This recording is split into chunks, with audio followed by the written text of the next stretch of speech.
sahbihi wa man tabi'ahum bi ihsanin ila yaumiddin. Asyhadu an la ilaha illallah wahdahu la syarikalah al-malikul haqqul mubin wa asyhadu anna Muhammadan abduhu wa rasuluh shadiqul wa'dil amin. Amma ba'du. Melanjutkan pembahasan kita ya. Kemarin telah dibahas bab terakhir, fase terakhir, yaitu berkaitan dengan barang yang boleh digadaikan adalah semua barang yang boleh dijual belikan apabila barang tersebut itu haram dijual belikan, seperti khamar atau seperti babi atau benda-benda lainnya seperti apa itu yang bikin fly itu narkoba ya, narkoba itu juga haram untuk digadaikan karena jual belinya itu juga diharamkan. Kemudian fasal sekarang membahas terkait hajar. Nah, hajar ini ya bahasa kita hajar gitu ya. Dihajar. Maksudnya hajar adalah larangan untuk membelanjakan uang. Jadi ada beberapa orang yang dihajar. Dia nggak boleh membelanjakan uangnya, mentasarrufkan uangnya itu nggak boleh. Terus bagaimana untuk kebutuhan orang tersebut? Maka dipenuhi dengan walinya, oleh walinya. Jadi wali itu nanti yang mewakilinya. Faslun wal hajru ala sittatin. Hajar yaitu larangan membelanjakan uang, ala sittatin berlaku pada 6 orang. Apakah antuna semua masuk dalam salah satu 6 ini? Mari kita lihat. Pertama, as-sobi. Nah, di sini as-sobi, anak kecil. Dia belum balik, dia belum tahu apa-apa. Makanya kemudian yang membelanjakan itu adalah walinya. Cuman masalahnya kalau sekarang anak SD, di mana dia belum balik, kan begitu. Ini adalah sobi. Cuman mereka sudah tamyiz memang. Tapi kalau lihat di sini, dia itu belum balik. Anak PAUD, nah, anak PAUD, dia beli permen, beli apa dan segala macam. Itu ya, di sini disebutkan itu nggak sah jual belinya. Hanya saja ada sebagian ulama dari mazhab Syafi'i mengatakan kalau yang dibeli adalah barang remeh temeh, hal yang seperti permen, seperti pokoknya hal yang kecil sifatnya, maka itu boleh. Tapi kalau kemudian barang yang dibeli adalah barang berharga, misalkan sepeda motor, misalkan juga TV, ya, dan hal HP misalnya, hal-hal yang lainnya, maka itu tetap tidak diperbolehkan. Karena ada kemungkinan di sana uangnya dapat dari mana dan yang lainnya.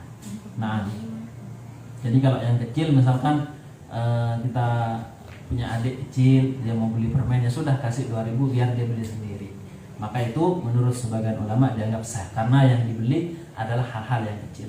Tapi kalau nyuruh tolong belikan HP ya, ini uangnya 3 juta misalnya, maka dia nanti akan bisa jadi nggak sesuai dengan apa yang diperintahkan. Bisa jadi di tengah jalan dia konsentrasinya teralihkan oleh yang lain.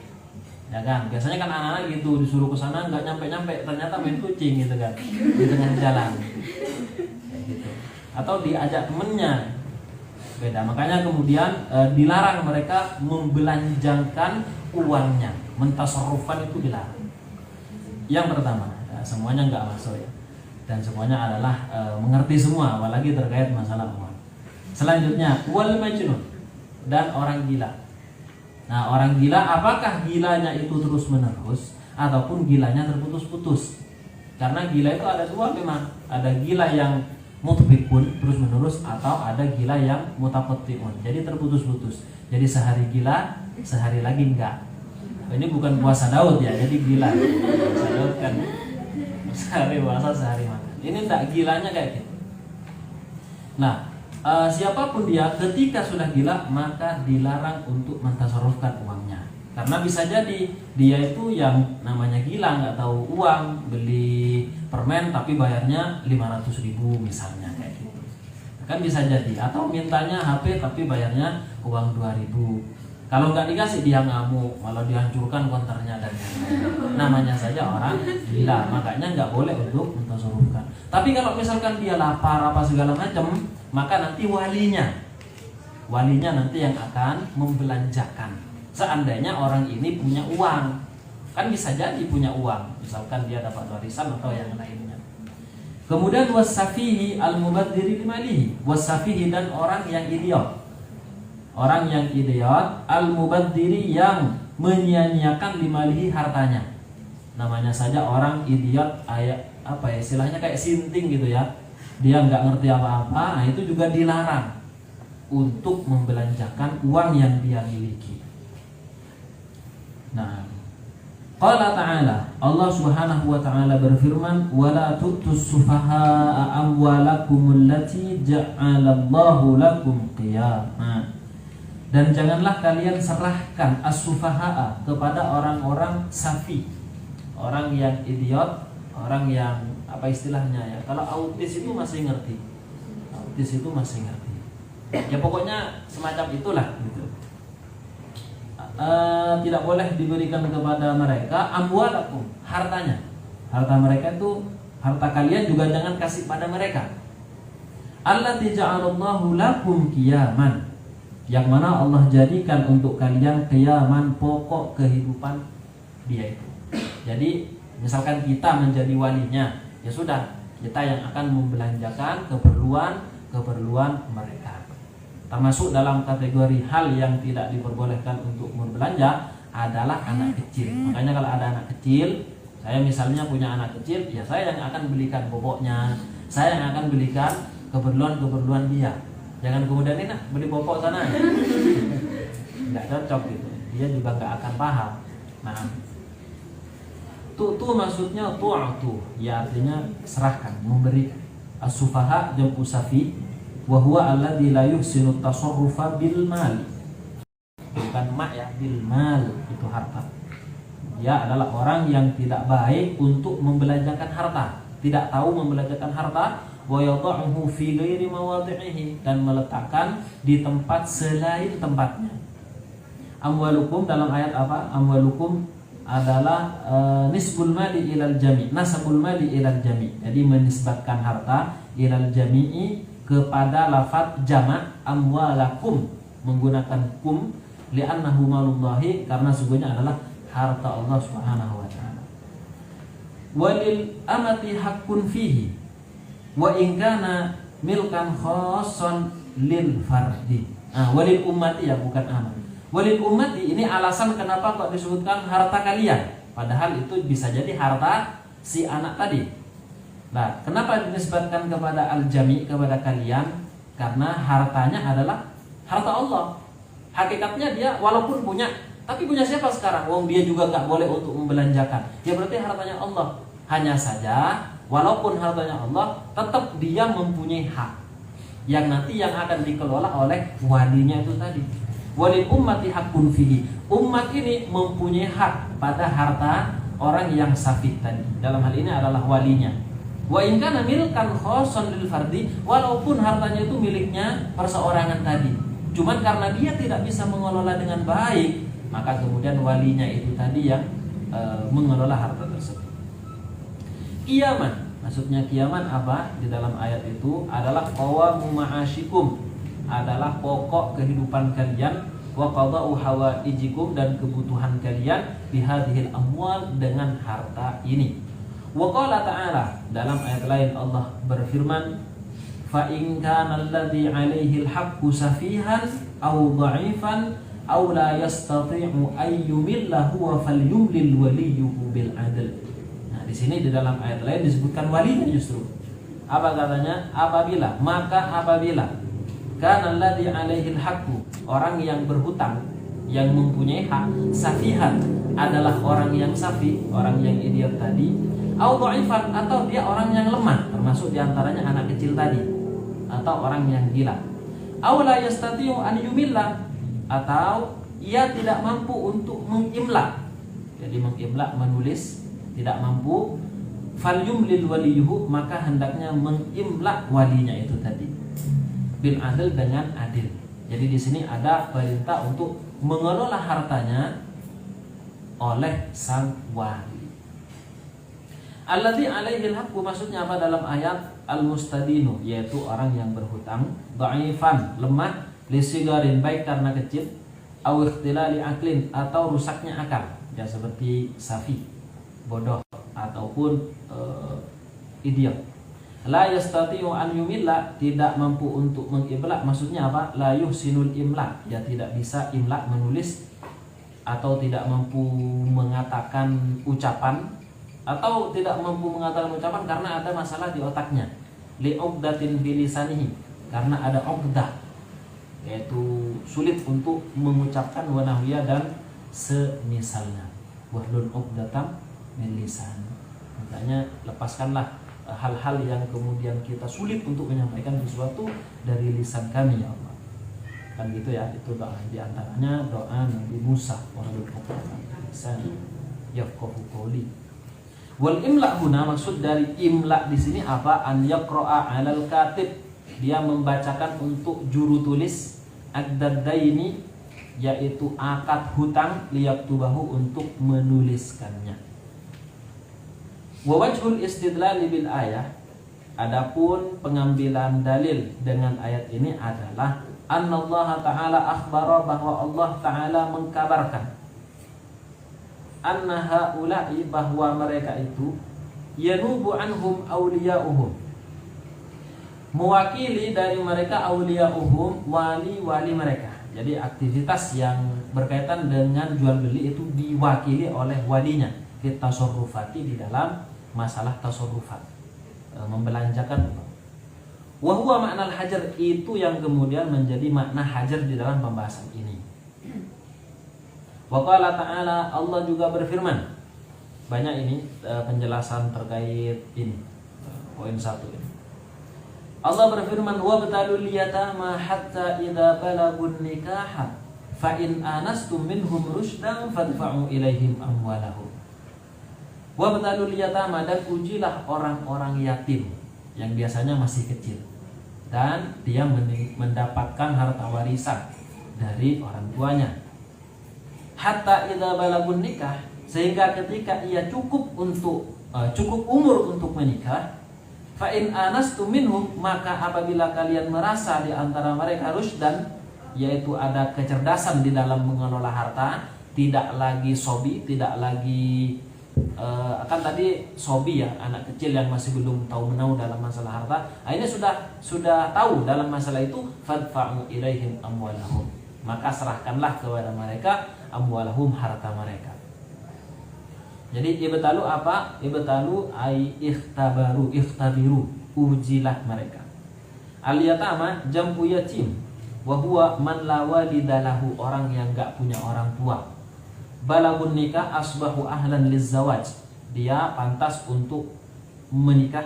Wal murad, yang dimaksud adalah baligh. Nah ini, makanya kalau tadi sobi, ya berarti belum baligh. Jadi masih SD kelas berapa itu belum baligh, maka hendaknya yang mengelola harta adalah orang tuanya. Karena saya pernah punya murid itu, dia kebetulan ya nggak kaya gitu kan, nggak kaya, cuman banyak uangnya. Dari mana? Dari THR Lebaran. Nah, jadi hasil rekapitulasi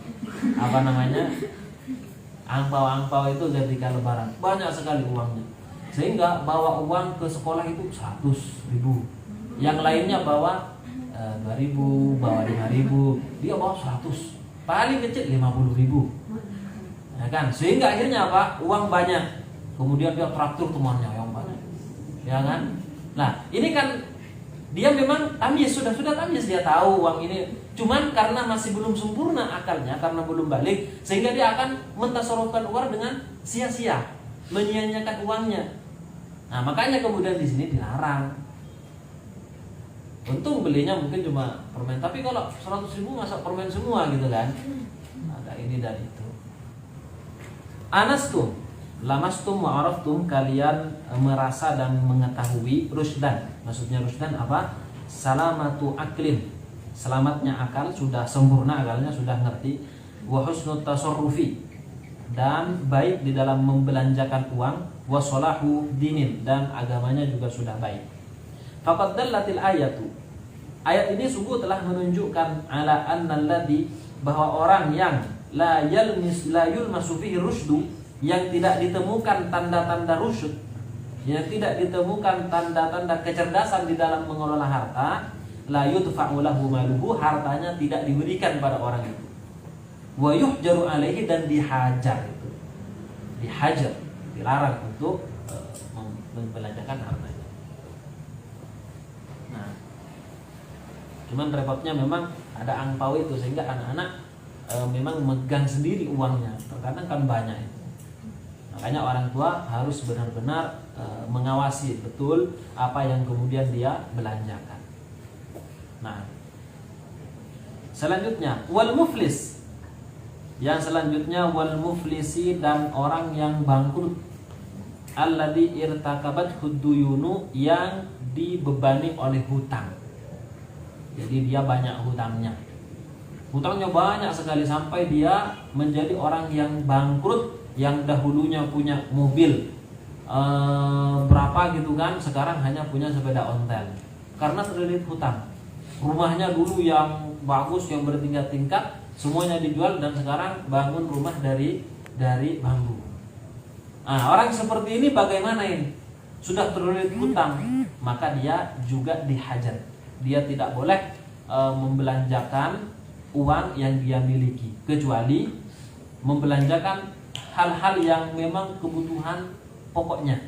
Kalau misalkan beli beras ini kan, itu memang sudah tidak bisa tidak kayak gitu, maka dia masih diperbolehkan. Tapi kalau kemudian dia sudah bangkrut kayak gitu, masih ingin membuka usaha yang besar gitu kan, sehingga minjem lagi untuk beli barang yang bagus, ini kan tidak boleh.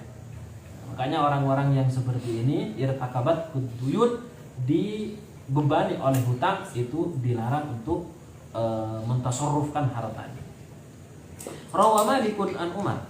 Malik bin Anas meriwayatkan dari Umar radhiyallahu anhu annahu qala, bahwa beliau berkata, ala innal Usayfi, ketahuilah bahwa Usayfi Juhainah, beliau dari kampung Juhainah, marganya Juhainah, radhiya min dainihi wa amanatihi an yuqala, dia telah rela untuk disebutkan utangnya itu tadi, untuk diceritakan sebagai pelajaran kepada orang yang ada sebelahnya. Apa katanya? Sabaqal hajjah faddana mu'ridan 'anil wafa'i. Sabaqal hajjah, telah berlalu, al hajjah perselisihan. Perselisihan telah berlalu. Faddana mu'ridan 'anil wafa'i. Kemudian ia berhutang, mu'ridan 'anil wafa'i, tanpa ingin melunasi, bukan tidak ingin melunasi ya, cuman dia belum mampu untuk melunasinya. Jadi kejadian ini orangnya rela untuk diceritakan, karena ini termasuk apa? Termasuk aib. Nah, makanya kemudian perselisihan ini memang sudah berlalu. Lah ceritanya beliau ini pernah berhutang, kemudian tidak mampu untuk membayarnya. Fa asbaha wa qad rina bihi, sehingga dia memasuki waktu pagi, menjadi kayak gitu, wa qad rina bihi, sungguh hutangnya telah banyak.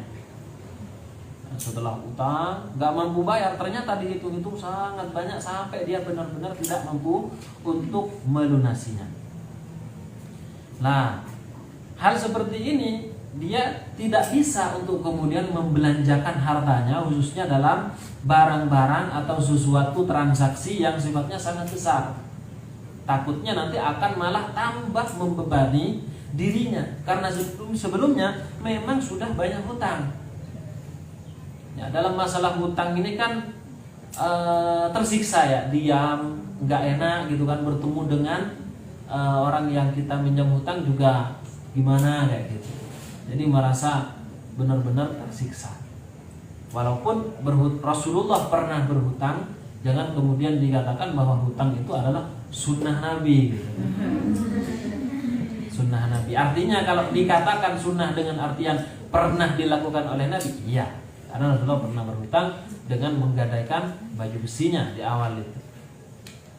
Nah, sehingga takutnya kalau dikatakan sunnah, akhirnya nanti akan menjadi kegemaran, dikit-dikit ngutang, sehingga benar-benar dia terlilit dengan hutang, terbebani oleh hutang. Dan itu banyak ya, banyak orang yang seperti ini, apalagi hutangnya ke bank, dimana memang di bank itu ada sistem ya, apalagi yang konvensional ada sistemnya sudah, bahwa kalau minjam segini maka nanti bayarnya harus sekian. Nah, itu kan semakin membebani dirinya gitu kan, terlilit semakin tersiksa. Nah, sampai ada yang kemudian nggak mampu bayar sehingga akhirnya dia sudah ikhlas, mau saya di penjara, mau terserahlah saya, yang penting nggak mampu bayar. Ada yang sampai seperti itu, akhirnya ya di penjara betul gitu kan. Nah, kemudian, jadi beliau berhutang. Faman kana lahu 'indahu syai'un falyuhdzir ghadan. Barang siapa yang kemudian mempunyai sesuatu, falyuhdzir ghadan, maka hadirkanlah besok. Jadi kalau ada yang punya kelebihan uang dan yang lainnya, maka bawakan besok. Fa inna ba'i'u malihi, karena sesungguhnya kami akan menjual harta orang ini. Harta orang yaitu siapa tadi? Usayfi. Wa qasimuhu baina ghuramaihi, dan akan membagikan kepada orang-orang yang dipinjami uang hutang dari orang ini. Jadi dia sudah tidak mampu, akhirnya diberikan solusi oleh Sayyidina Umar, ayo semuanya besok bawa ke sini semuanya uang yang kalian mungkin punya, nanti kita akan jual barangnya Usayfi ini, sehingga uangnya itu akan kami bayarkan kepada orang yang dipinjami hutang. Tsumma iyyakum wad-dain, kemudian beliau mengatakan, kemudian iyyakum wad-daina, jauhilah oleh kalian hutang. Kalau benar-benar tidak terpaksa maka jangan berhutang. Sedangkan orang yang memberikan hutangan itu pahalanya 2 kali lipat dari sedekah. Sedekah, anti ngasih sedekah uang, misalkan berapa, 100.000 ya, pahalanya besar ya, besar. Tidak ada pahala kecil, 100.000. Nah, ngasih ke pengemis atau siapa yang membutuhkan, sedekah, dalam artian sedekah, maka pahalanya juga besar. Hanya saja kalau kemudian 100.000 dijadikan pinjaman kepada orang yang membutuhkan, maka pahalanya 2 kali lipat.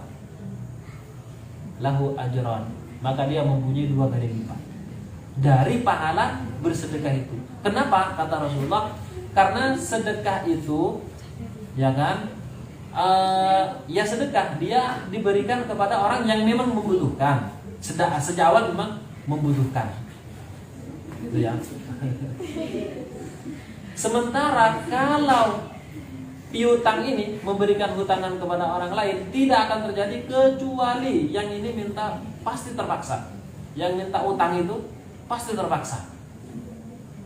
Tentunya hutang yang tidak sekedar mengayakan diri, karena ada macam-macam hutang itu. Hutang misalkan untuk bayar anaknya, membayar SPP gitu kan, termasuk sangat terdesak. Sehingga kita kalau membantu itu pahala 2 kali lipat sedekah. Sangat luar biasa. Kalau sedekah pahalanya 1, kalau yang meminjam utang adalah 2 kali lipat. Kalau misalkan orang itu nggak mau membayar, ya kan, dan kita ikhlaskan, bertambah lagi pahalanya. Betul. Ya kan? Walaupun kita boleh menuntutnya, dan pahala 2 kali lipat tidak hangus disebabkan kita menuntut, bahkan mengajukan banding sekalipun ke pengadilan. Tetap 2 pahala itu ada. Walaupun kita sambil marah-marah, karena memang hak kita, tetap 2 pahala itu ada. Karena orangnya memang tidak mau membayar hutang itu. Makanya beliau mengatakan, hati-hati, jangan kalian kemudian berhutang kalau nggak benar-benar terpaksa. Fa inna awwalahu hammun wa akhirahu huznun. Karena hutang itu awalnya adalah hammun, kesusahan. Ya kan? Ya, kita mungkin mendapatkan uang itu susah.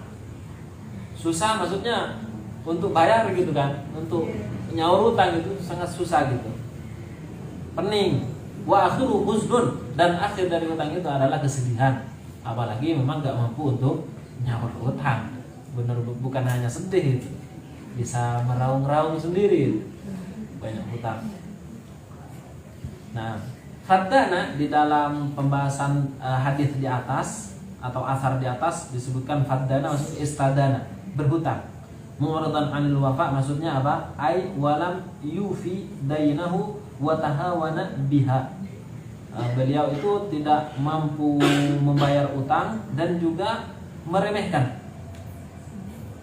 Rina bihi taraka ma'alihi minad duyun. Jadi menumpuk utangnya ma la yastati'u wafa'uhu. Yang mana dia tidak mampu untuk nyaur utangnya atau melunasinya. Gurama'uhu dalam athar apa disebutkan jam'u gharim. Gurama itu jamak taksir dari gharim wa huwa sahibud dain. Si pemilik hutang, orang yang berhutang maksudnya. Orang yang meminjami hutang maksudnya. Sahibud dain, orang yang meminjami hutang. Waktu telaku alal madini, mudin, dan disebut diartikan juga dengan istilah madin atau mudin. Nah, jadi ini terkait masalah orang yang terlilit hutang. Kemudian selanjutnya wal maridul makhufi alaihi. Marid al makhufi alaihi fi mazada ala thuluth. Wal marid, dan orang yang sakit sekarat. Sakitnya sakit sekarat, mau meninggal dunia. Nah, itu kan misalkan orang yang sudah sekarat, kemudian dia kan banyak hartanya. Lah, dia itu juga tidak boleh membelanjakan hartanya di saat ini. Gimana maksudnya membelanjakan harta di saat pada sudah mau meninggal? Ya kan? Belanja bukan kemudian artinya kita pergi ke mall, kita beli-beli. Termasuk membelanjakan hartanya adalah ngasih. Jadi memberikan. Jadi sudah mau meninggal, itu harta ini ambil kamu. Padahal itu haknya waris. Misalkan dia teman dekat banget sama si fulan, padahal nggak ada hubungan darah sama sekali, bukan keluarganya, bukan saudaranya, bukan apa, tiba-tiba padahal sudah mau meninggal, itu yang mobil 3 itu ambil kamu saja, misalnya kayak gitu. Nah itu tidak boleh ini nggak boleh. Makanya al-marid al-makhufi alaihi, yang sudah dikhawatirkan akan segera meninggal, ya sudah sekarat. Di dalam hal apa yang dilarang untuk kemudian membelanjakan? Fi mazada ala thuluthi, dalam hal berwasiat menyedekahkan harta yang lebih dari 1/3 hartanya. Jadi kalau misalkan dia punya harta 1 miliar, 1/3-nya berapa? Dikhawatirkan akan mensedekahkan 1/3-nya, kan banyak itu, ya kan? Nah ini makanya kemudian dilarang dia, sudah nggak usah. Terus bagaimana hartanya? Ada ahli waris yang memang menunggu. Ya bukan menunggu kematiannya ya, menunggu harta yang nanti akan dibagikan, karena memang haknya ahli waris. Dan menunggu segera matinya gitu. Makanya kemudian jangan, bahkan dikasihkan kepada ahli waris sekalipun diwasiatkan, itu juga nggak boleh. Misalkan sudah ada ahli waris, ini ambil kamu yang separuh hartanya, ambil kamu saja. Loh, tidak bisa. Kan begitu. Nah, makanya ini sudah detik-detik menjelang kewafatannya. Dalam hal ini karena dikhawatirkan untuk mewasiatkan atau menyedekahkan hartanya sampai 1/3, itu kemudian dilarang. Atau misalkan orangnya punya jiwa sosial yang sangat baik, kemudian dia mengatakan 500 juta dari hartaku yang 1 miliar itu nanti kasihkan ke panti asuhan fulan bin fulan, misalnya. Itu juga nggak boleh. Karena bagaimanapun ya sudah mengkhawatirkan memang sebentar lagi dia akan meninggal dunia. Nah, makanya wasiat itu kan harus tidak lebih dari 1/3. Nah, dalla ala dzalika, menunjukkan pada hal itu marwahul Bukhari wa Muslimun an Sa'ad bin Abi Waqqas radhiyallahu anhu qala kana Rasulullah sallallahu alaihi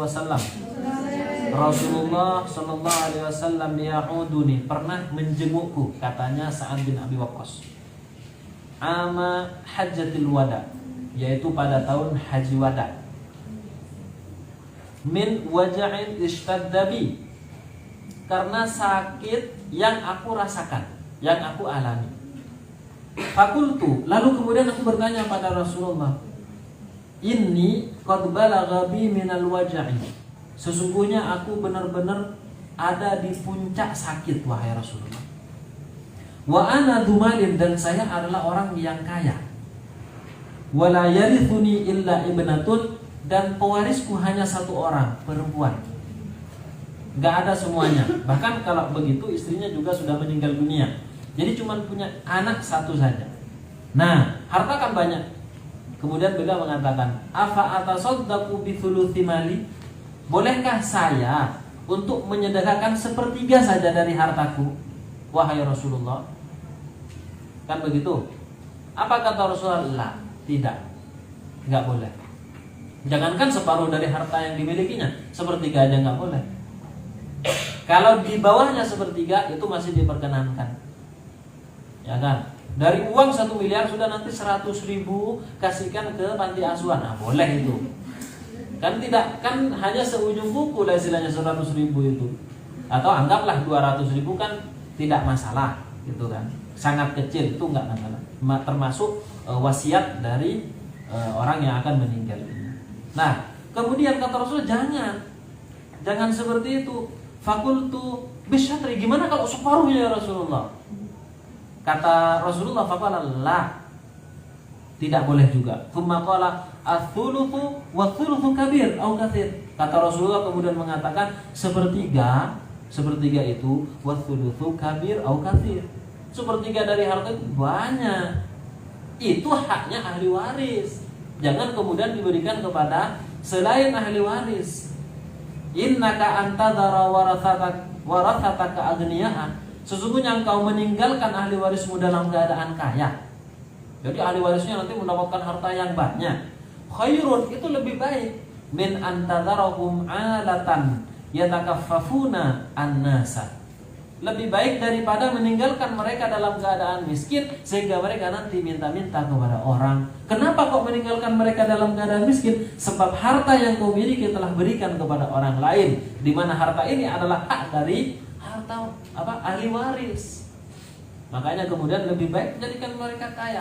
Selain itu juga menjadi amal kamu toh. Ini kan harta kamu nanti dibagikan mereka, itu akan jadi amalnya kamu juga.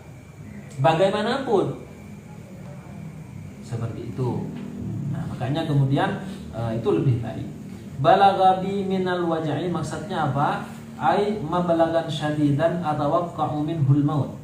Yaitu sampai pada puncaknya sehingga aku khawatir akan meninggal dunia.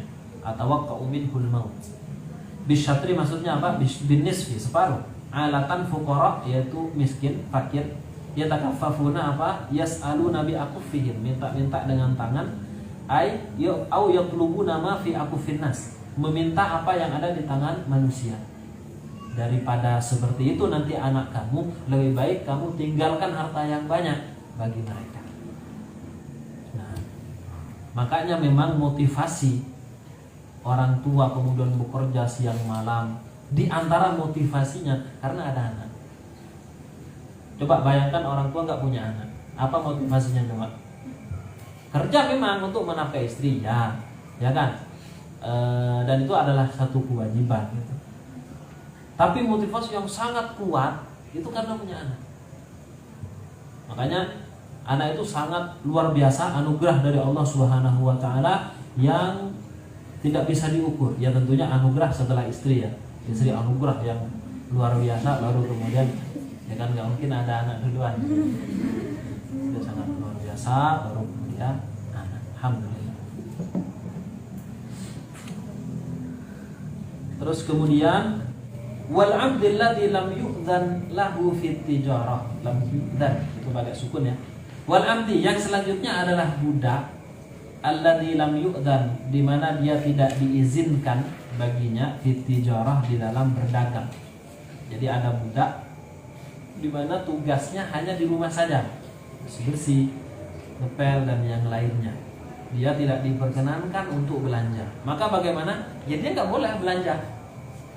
Lah terus kebutuhannya bagaimana? Maka adalah sayyid atau tuannya. Karena tuannya wajib untuk apa istilahnya, memberikan hak-hak dia, termasuk hak makan, hak tidur, hak tempat dan yang lain.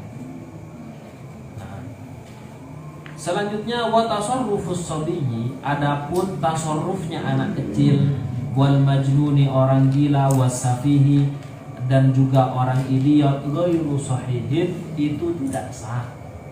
Ya tadi kecuali yang hal yang remeh-temeh dan itu anak kecil gitu ya. Wa tasarruful muflis, nah sedangkan belanjaannya orang yang terlilit hutang, bangkrut tadi itu, yasihu bisa jadi sah fi dimmatihi, jika ada di dalam tanggungannya atau dalam perjanjiannya.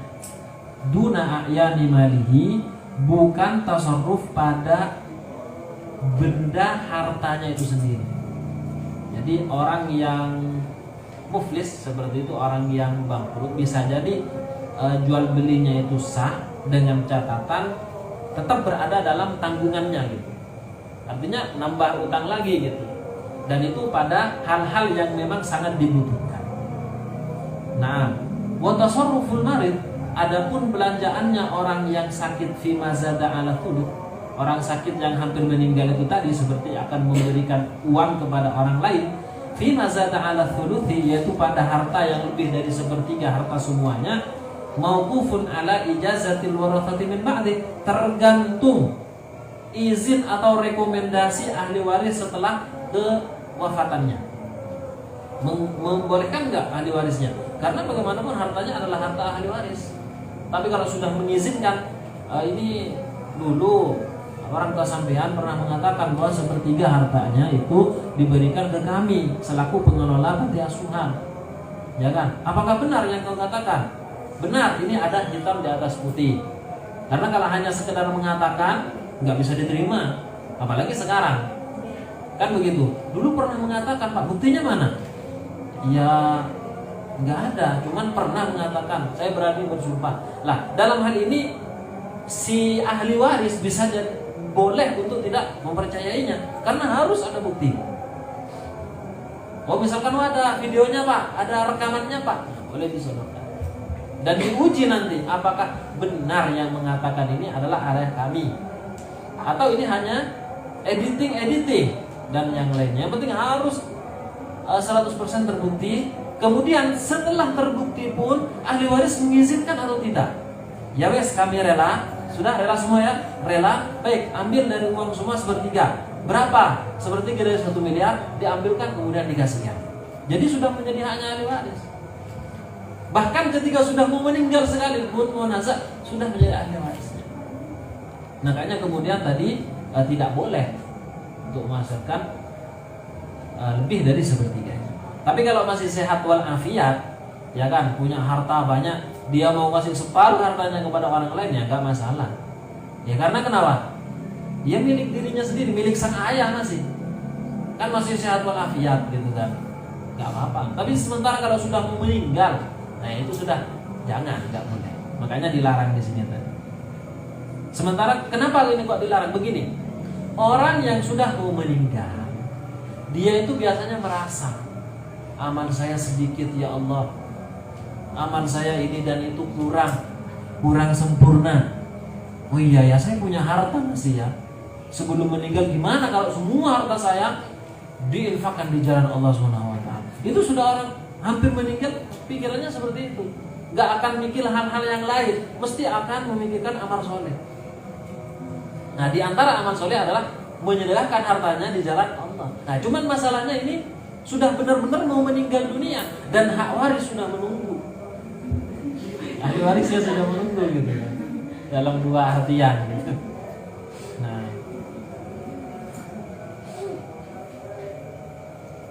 wa tasarruful abdi, dan adapun tasarrufnya seorang budak, yakunu fi dhimmatihi, berada di dalam dhimmahnya, berada di dalam tanggungannya, yuttaba'u bihi, yang akan diikutkan nanti ba'da idhihi, setelah kemerdekaan. Kemudian berikutnya faslun, masuk fasal baru. Wa yasihu, dan sah as-sulhu, perdamaian dalam sengketa harta. Nah, di sini suluh, pembahasan tentang suluh. Nah, suluh ini perdamaian. Kalau kita mungkin contohkan gini, saya punya barang gitu kan, ternyata dirusak sama anti. barangnya HP yang harganya ratusan juta misalnya dirusak. Dirusaknya entah sengaja ataupun tidak gitu kan. Terus kemudian anti merasa menyesal. Ini bagaimana saya mohon maaf Ustaz, ini 100 juta HP-nya. Oh ya gimana ini belinya mahal ini. Ya sudahlah, gini aja, kamu ganti separuhnya saja. Nah itu nggak apa-apa. Atau misalkan ya sudah mas nggak apa-apa, itu namanya ibrah nanti. Ada bisa jadi muawwadhah. Nah suluh ada dua, begitu ya. Dan ini banyak terjadi. Jadi misalkan kita merusak apa, terus kemudian kita ngaku, Pak saya dulu pernah merusak ini, cuman saya nggak bilang-bilang gitu kan. Nah terus gimana ini? Ya itu saya apapun yang sampean minta ke saya, ya sudah saya bisa untuk menggantinya. Ya sudahlah nggak apa-apa, saya maafkan. Nah itu namanya ibrah. Jadi membebaskan tanggungan.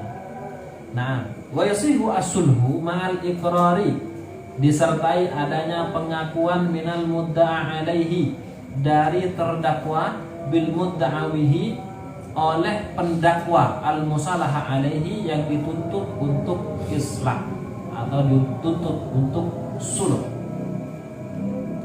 Disertai ada pengakuan ini fil amwali, di dalam harta, wa ma'afda ilaiha, dan yang berhubungan dengan harta.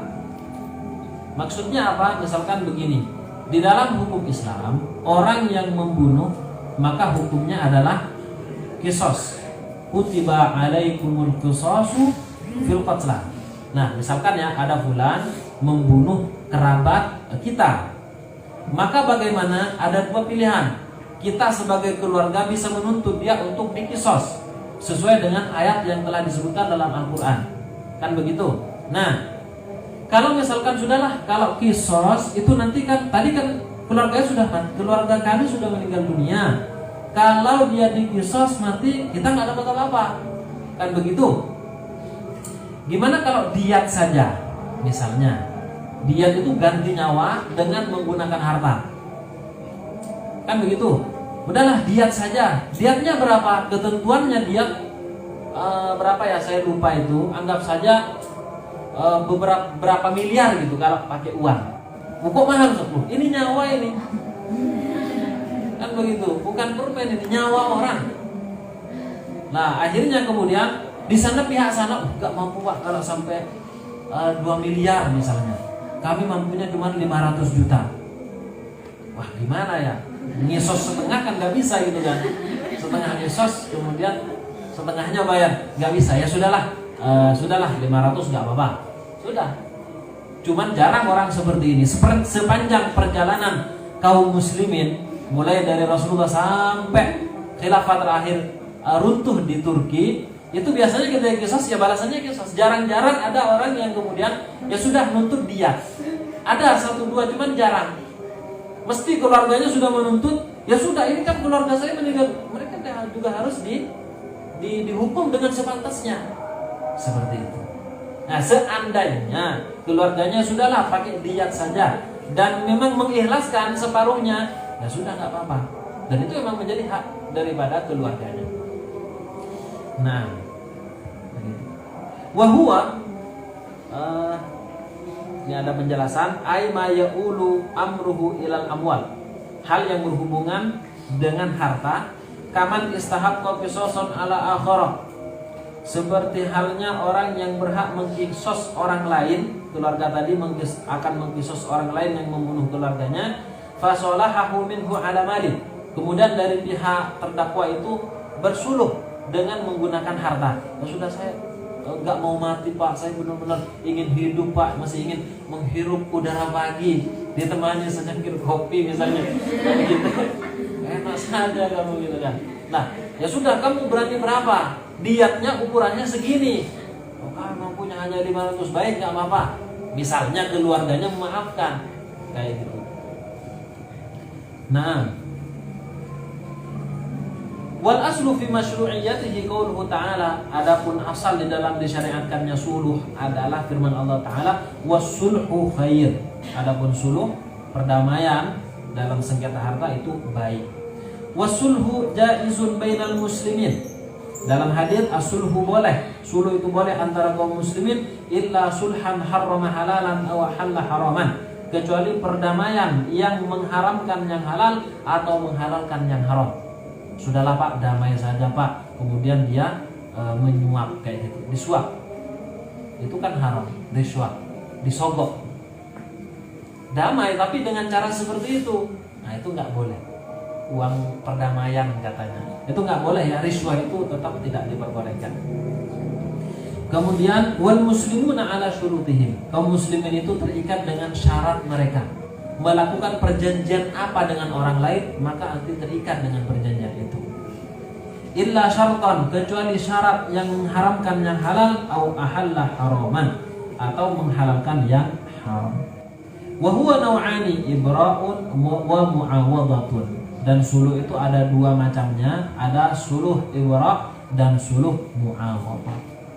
Alhamdulillah, insyaallah kita lanjutkan pada pertemuan berikutnya ya. Ini pembahasannya memang perlu pendetailan ya, karena terkait masalah muamalah. Nah, baik, sebelum kita tutup mungkin ada yang perlu ditanyakan.